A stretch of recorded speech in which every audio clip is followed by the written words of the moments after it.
acompaña esta clase para que podamos avanzar. Yo soy Eduardo Perusquía, soy el instructor del curso de medicamentos y farmacia para no farmacéuticos y te doy la bienvenida.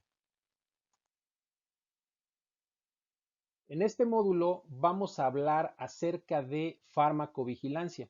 Entonces, como en el resto del curso, yo te invito a que des una lectura previa al material escrito que acompaña esta clase para que podamos avanzar de manera fluida durante el video. Y si ya está todo listo, comencemos. El objetivo del módulo es que conozcamos la relevancia y la manera en que se realiza la farmacovigilancia en México. Primero, tomemos la definición de farmacovigilancia. La definición que tenemos es relativamente simple. Es una actividad que está destinada a detectar, identificar, cuantificar, evaluar y prevenir todos los posibles riesgos derivados del uso de medicamentos en humanos. Nos referimos a todo lo que puede causar un efecto secundario adverso o un efecto no deseado por el medicamento para el tratamiento del padecimiento. Eh, una definición un poco más formal, podemos decir que es la ciencia y todas las actividades que están relacionadas a detectar, evaluar, comprender y prevenir todos los eventos que resulten adversos, todo lo que sea una sospecha de reacción adversa, los eventos que pueden ser atribuibles supuestamente al uso de vacunas o inmunizaciones o a cualquier otro problema que esté relacionado con la seguridad y que sea derivado del uso de medicamentos y vacunas. Es una definición un poco más técnica. ¿Por qué nace la farmacovigilancia? Bueno, desafortunadamente hubo eventos a lo largo del siglo XX desafortunados por el uso de medicamentos, debido a que no había un régimen de control acerca de la seguridad y eficacia que fuera robusto y sostenible en los países. Y por lecciones aprendidas de estos desafortunados incidentes es que nace la farmacovigilancia a finales de los años 60 del siglo pasado, que empieza a impulsar la Organización Mundial de la Salud. Platiquemos de un evento en 1937, donde resulta envenenadas cerca de 100 personas y la mayoría de estas personas eran niños por el uso de un elixir de sulfonamida, era un antibiótico, debido a que esta fórmula contenía como parte de sus componentes dietilenglicol, que actualmente se utiliza como anticongelante automotriz. Es una sustancia venenosa y en aquel momento no se exigían y no se realizaban pruebas de toxicidad de los componentes de las fórmulas y desafortunadamente ocurrió esta situación. También en la década de los 1960 se reportó que la exposición prenatal de dietilestilbestrol se relacionaba con problemas de adenocarcinoma vaginal. Estos estudios tampoco fueron documentados, los casos no se fueron acumulando, no se registraron, no había elementos suficientes para poderlo demostrar hasta que se hizo una investigación a fondo derivado de esto que se... Otro evento fue el Practolol a inicios de los años 70, que también se asoció con una situación que se conoce como síndrome de Stevens-Johnson, donde lo que ocurre es que la epidermis, una, una capa de la piel, se separa de la dermis debido a muerte celular. Esto propicia una alta tasa de mortandad a la gente que padece estas situaciones. Y también a finales de 1950, de la década de los 50, eh, creo que es el evento más famoso y hay una amplia difusión y amplia información en Internet acerca del caso de la talidomida, ya que en Europa, en Australia, en Japón y en otros países africanos se utilizaba este medicamento, este fármaco talidomida, para tratar la ansiedad, el insomnio, náuseas y los vómitos matutinos en mujeres embarazadas. Desafortunadamente, el uso de este medicamento sin evaluar sus efectos adversos, sobre todo en mujeres embarazadas, provocó más de 10.000 casos de defectos congénitos y muerte prematura pues, de los bebés que nacían con estas situaciones. Fue un caso bastante triste. Hay documentales amplios al respecto de la talidomida y probablemente este fue el evento que terminó de detonar la creación de las técnicas de farmacovigilancia.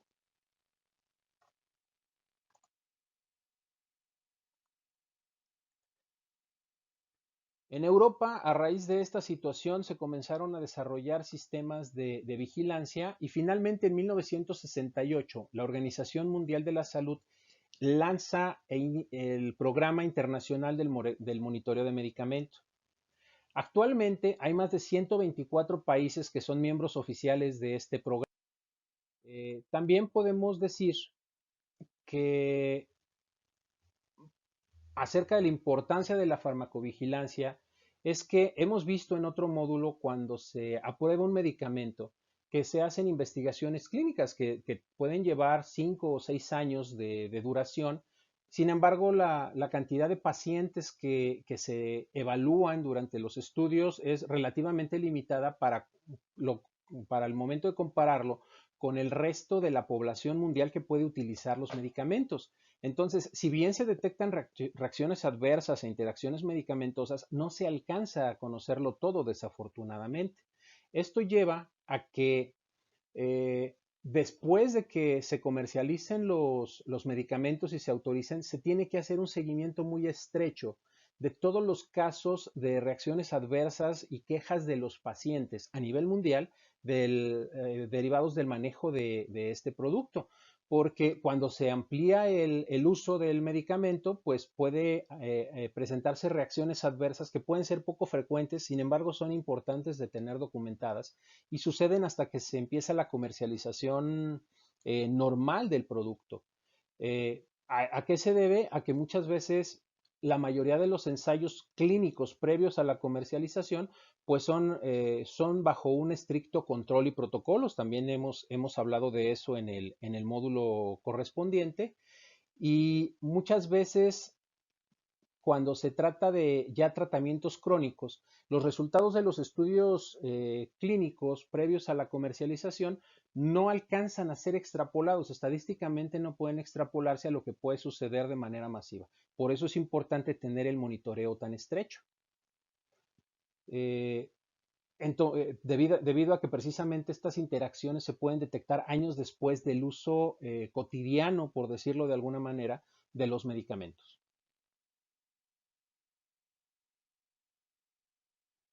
En esta figura nosotros vamos a revisar, para complementar un poco la explicación que estamos comentando, nuevamente vamos a revisar las etapas de desarrollo y dónde se realizan las investigaciones clínicas. Ya habíamos comentado que la fase 3 de investigación clínica puede abarcar entre 1,000 y 3,000 pacientes. En la figura que vamos a ver ahorita, en total se pueden abarcar hasta 5,000 únicamente. Comparados nuevamente con la población mundial, pues es una tasa relativamente reducida. ¿Por qué? Porque aquí vamos a trabajar con un número mayor de pacientes. Los tratamientos duran más tiempo que lo que duran durante los estudios clínicos. También se comienzan a utilizar los medicamentos en grupos que no se evalúan por cuestiones de los protocolos clínicos, grupos vulnerables, como pueden ser los ancianos, las mujeres embarazadas o los niños. Y también ya en el uso cotidiano, pues la gente está consumiendo o puede consumir medicamentos adicionales que no se evaluaron durante los estudios clínicos. Entonces, esas nuevas interacciones medicamentosas se comienzan a conocer apenas en esta etapa eh, del uso del medicamento.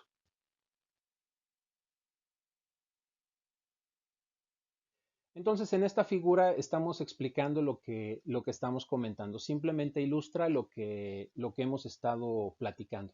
Entonces, no nos vamos a detener demasiado en ella.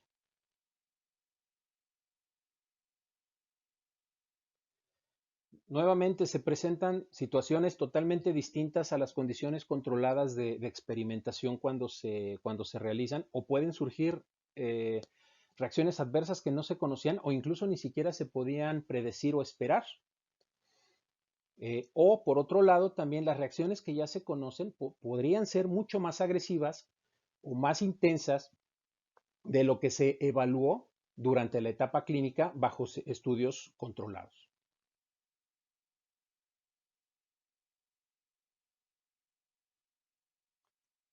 La consecuencia de la farmacovigilancia es que ha permitido identificar medicamentos que pueden ser potencialmente nocivos para la salud a largo plazo, y eso ha propiciado que hagan retiros de producto de medicamentos y que dejen de comercializarse para uso humano. En esta tabla nosotros podemos ver una serie de medicamentos que se utilizaban anteriormente y los estudios de farmacovigilancia y el análisis de esos resultados de acuerdo a protocolos y a información mundial, y también a la información de los laboratorios dueños de los productos, van reportando, van analizando y han logrado eliminar estos medicamentos del mercado que resultan tóxicos, y entonces el riesgo-beneficio de utilizarlos es muy, muy alto, el riesgo comparado con el beneficio. De ahí que se defina por las autoridades sanitarias eliminar la comercialización de estos medicamentos.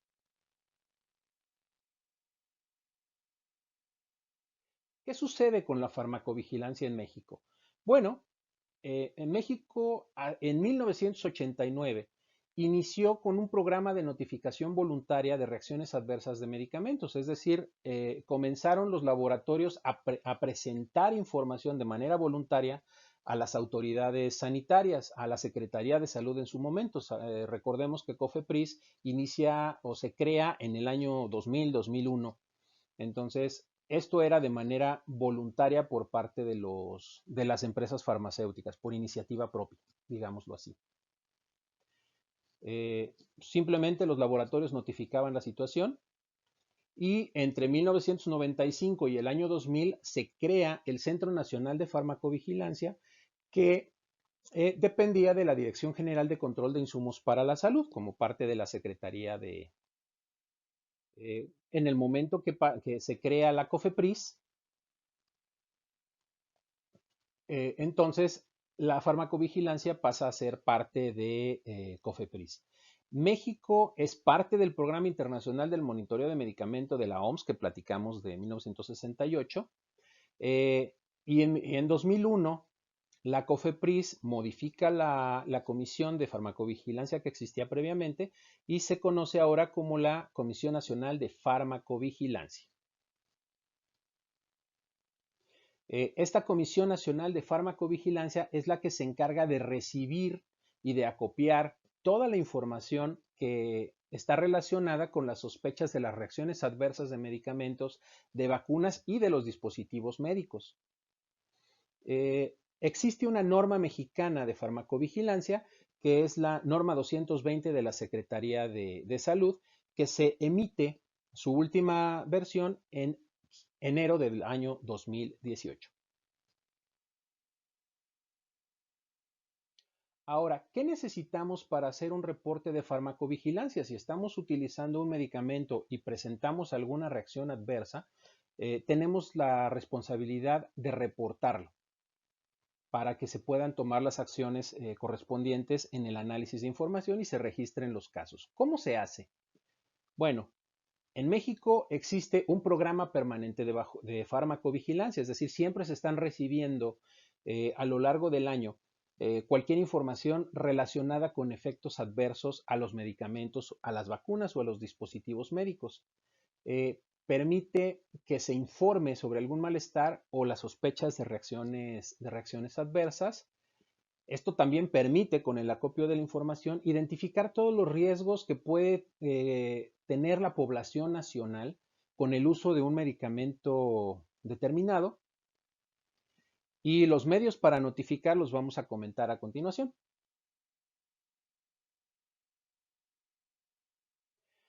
Hay un sistema que se llama Vigiflow. Este es un programa de farmacovigilancia que depende de la Organización Mundial de la Salud.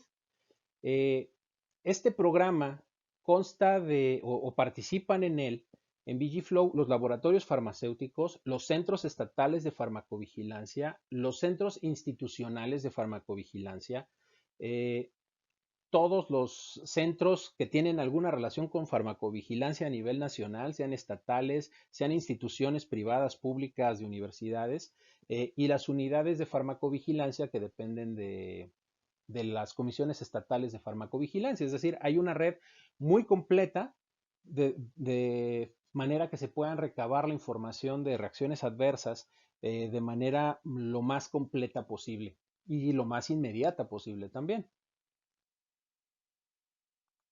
¿Cómo le hacemos llegar la información a la autoridad sanitaria? Bueno, los profesionales de la salud, los pacientes y los consumidores de los medicamentos pueden utilizar los siguientes mecanismos. Hay un sistema en línea en la página de Cofepris que se llama e-reporting y se encuentra un instructivo de cómo realizarlo en el enlace de internet que estamos mostrando aquí en pantalla.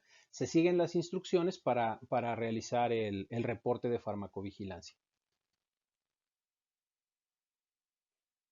También los pacientes y los consumidores pueden utilizar un formato que se llama formato para aviso de sospechas de reacciones adversas y se puede entregar este formato directamente por correo electrónico a una dirección de Cofepris o se puede entregar directamente a los centros estatales de Cofepris o en el edificio central de Cofepris que se encuentra en la Ciudad de México y aquí tenemos los datos en la pantalla.